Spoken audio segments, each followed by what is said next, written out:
Capítulo 20. Mediunidade e oração. Em estreito aposento, uma senhora, aparentando 70 anos de idade, acusava aflitiva dispneia. A pequena Márcia, agitando um leque improvisado, propiciava-lhe ar fresco. Ao lado da enferma, porém, uma entidade de aspecto desagradável exibia estranha máscara de perturbação e sofrimento, imantando-se a ela e agravando-lhe os tormentos físicos. Tratava-se de um homem desencarnado, mostrando no olhar a alienação mental evidente. Enquanto Anésia se acomodava junto à doente com inexcedível ternura, procurando esquecer-se de si mesma para ajudá-la, Aulus informou prestimoso: "Temos aqui nossa irmã Elisa em avançado processo liberatório. Vive as últimas horas no corpo carnal. E este homem de triste apresentação que lhe guarda a cabeceira?" perguntou Hilário, indicando a entidade que não nos via. "Este é o infortunado filho de nossa veneranda amiga, há muitos anos distanciado da experiência física. Teve a infelicidade de chafurdar no vício da embriaguez e foi assassinado numa noite de extravagância. A genitora, porém, dele se recorda como a um herói e, a evocá-lo incessantemente, retém o infeliz ao pé do próprio leito. Ora essa, por quê?" O assistente modificou o tom de voz e recomendou-nos serenidade. Analisaríamos o caso em momento oportuno. O problema de Anésia pedia colaboração imediata. Realmente, a pobre senhora, de fisionomia fatigada, acariciava a enferma com palavras de amor, mas Dona Elisa parecia aloucada, distante. Anésia desfez-se em lágrimas. "Por que chorar, mãezinha? Vovó não está pior." A voz meiga de Márcia ressoou no quarto, modulada com inefável carinho. A menina, que nem de longe poderia perceber a tortura materna, enlaçou a genitora, convidando-a à oração. Dona Anésia desejou a presença das filhas mais velhas. Contudo, Marcina e Marta alegaram que o natalício de uma companheira de trabalho lhes impunha a necessidade de sair por alguns minutos. A dona da casa sentou-se rente à enferma e, acompanhada pela atenção da filhinha, pronunciou sentida prece. À medida que orava, funda modificação se lhe imprimia ao mundo interior. Os dardos de tristeza que lhe dilaceravam a alma desapareceram ante os raios de branda luz a se lhe exteriorizarem do coração. Desde esse instante, qual se houvera acendido uma lâmpada em plena obscuridade, vários desencarnados sofredores penetraram o quarto, abeirando-se dela à maneira de doentes, solicitando medicação.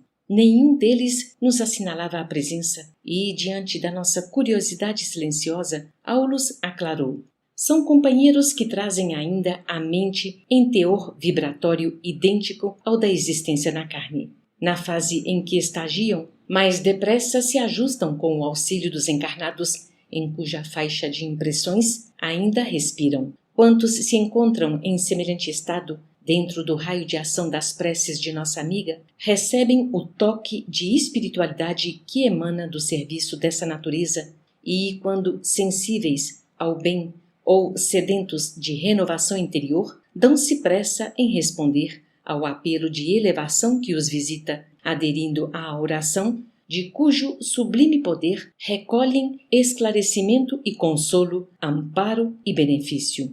Quanto valor num insignificante ato de fé!" O assistente afagou a fronte inquieta de Hilário e concordou. Sim, a criatura terrestre criou enormes complicações ao seu caminho. Contudo, a morte constrange-o a regressar aos alicerces da simplicidade para a regeneração da própria vida. A essa altura, Anésia abriu o precioso livro de meditações evangélicas, acreditando agir ao acaso, mas o tema, em verdade, foi escolhido por Teonília, que lhe vigiava, bondosa, os movimentos. Com surpresa, a dona da casa notou que o texto se reportava à necessidade do trabalho e do perdão. Dócil, correspondendo à influenciação da mentora espiritual, a esposa de Jovino começou a falar sabiamente sobre os impositivos do serviço e da tolerância construtiva em favor da edificação justa do bem.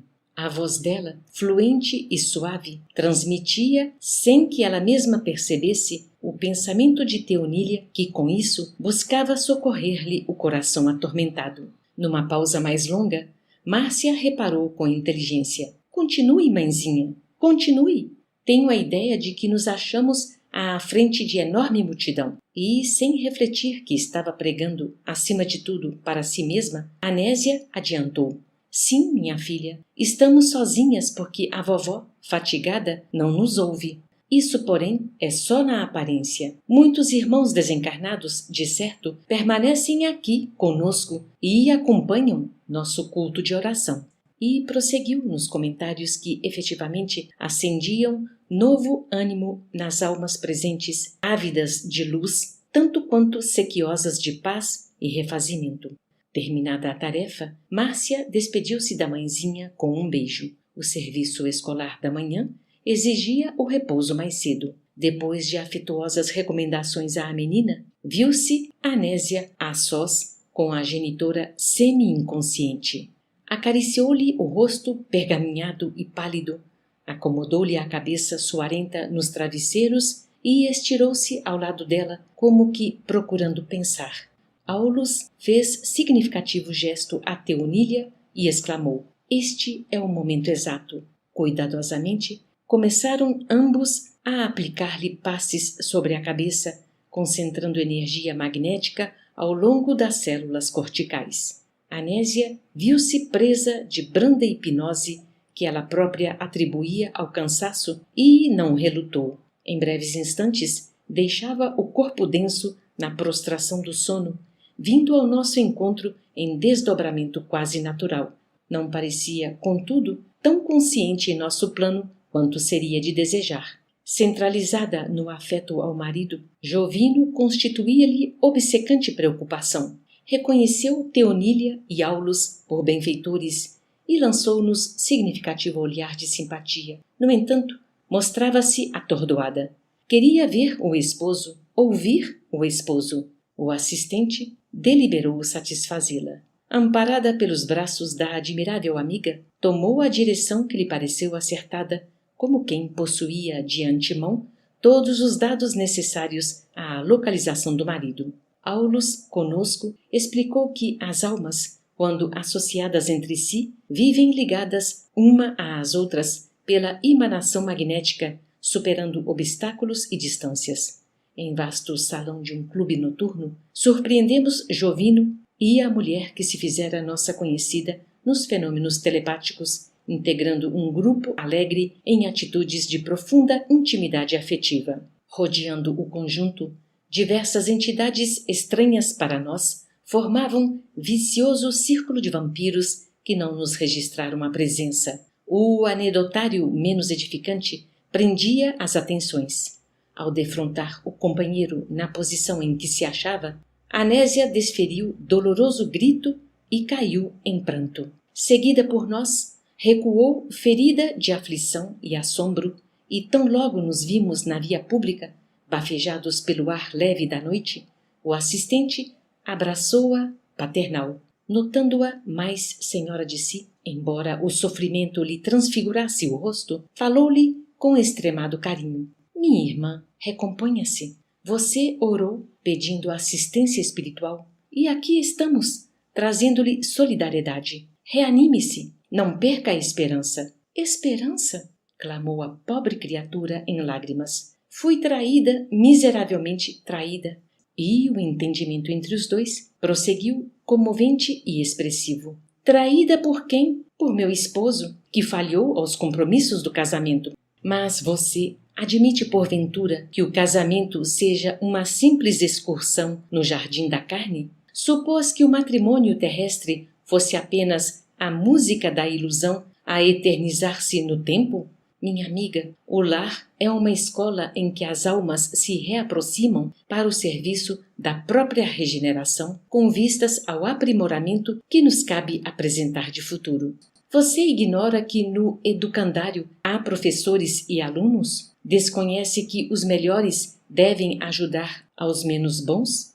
A interlocutora, chamada Abrios, sustou a lamentação. Ainda assim, a após fitar o nosso orientador com entranhada confiança, alegou, triste: Mas, Jovino... Aulus, porém, cortou-lhe a frase, acrescentando: Esquece-se de que seu esposo precisa muito mais agora de seu entendimento e carinho? Nem sempre a mulher poderá ver no companheiro o homem amado com ternura, mas sim um filho espiritual necessitado de compreensão e sacrifício para soerguer-se, como também nem sempre o homem conseguirá contemplar na esposa a flor de seus primeiros sonhos, mas sim uma filha de coração, a requisitar-lhe tolerância e bondade, a fim de que se transfira da sombra para a luz. Anésia, o amor não é tão somente a aventura rósea e doce do sexo perfeitamente atendido. É uma luz que brilha mais alto, inspirando a coragem da renúncia e do perdão incondicionais em favor do ser e dos seres que nós amamos. Jovino é uma planta que o Senhor lhe confiou às mãos de jardineira. É compreensível que a planta seja assaltada pelos parasitas ou pelos vermes da morte. Todavia, nada há a recear se a jardineira está vigilante. Nesse ponto das belas palavras do instrutor, a mãezinha de Márcia voltou-se para ele, à maneira de uma doente, agarrando-se ao médico, e rogou em voz súplice: Sim, reconheço. Entretanto, não me deixe sozinha. Sinto-me atribulada. Que fazer da mulher que o domina? Nela vejo a perturbação e o fel de nossa casa. Assemelha-se a um espírito diabólico, fascinando-o e destruindo-o. Não se refira a ela assim, com palavras amargas. É também nossa irmã, vitimada por lastimáveis enganos. Mas como aceitá-la? Percebo-lhe a influência maligna. Parece uma serpente invisível, trazendo consigo pavorosos monstros para junto de nós. Nosso templo doméstico, por isso, transformou-se num inferno em que não mais nos entendemos. Tudo agora é fracasso, desarmonia e insegurança. Que fazer de semelhante criatura? Compadecemo-nos dela. Terrível ser-lhe-á o despertamento.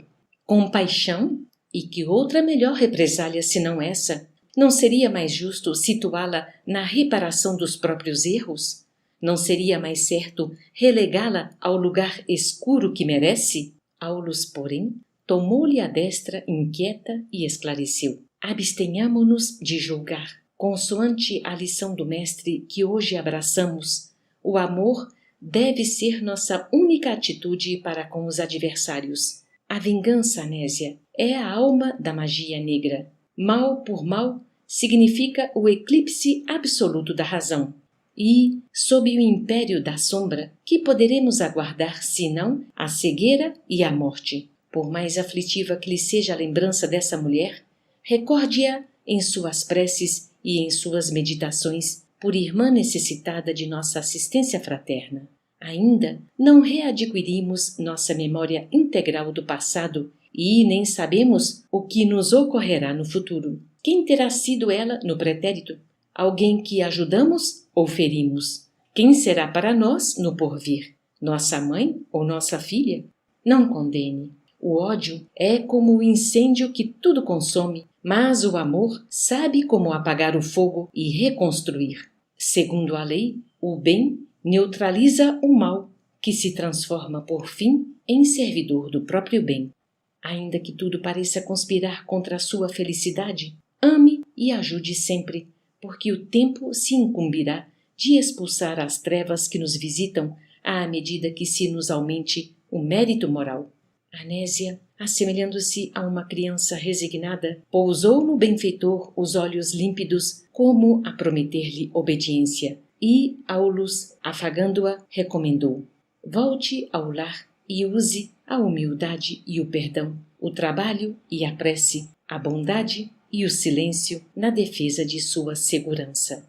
A mãezinha enferma e as filhinhas reclamam-lhe amor puro, tanto quanto o nosso Jovino, que voltará, mais experiente, ao refúgio de seu coração. Anésia ergueu a cabeça para o firmamento constelado de luz, pronunciando uma oração de louvor, e em seguida tornou à casa.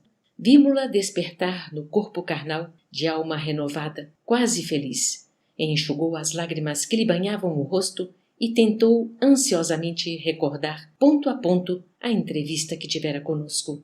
Em verdade, não conseguiu alinhar senão fragmentárias reminiscências, mas reconheceu-se reconfortada, sem revolta e sem amargura, como se mãos intangíveis lhe houvessem lavado a mente, conferindo-lhe uma compreensão mais clara da vida.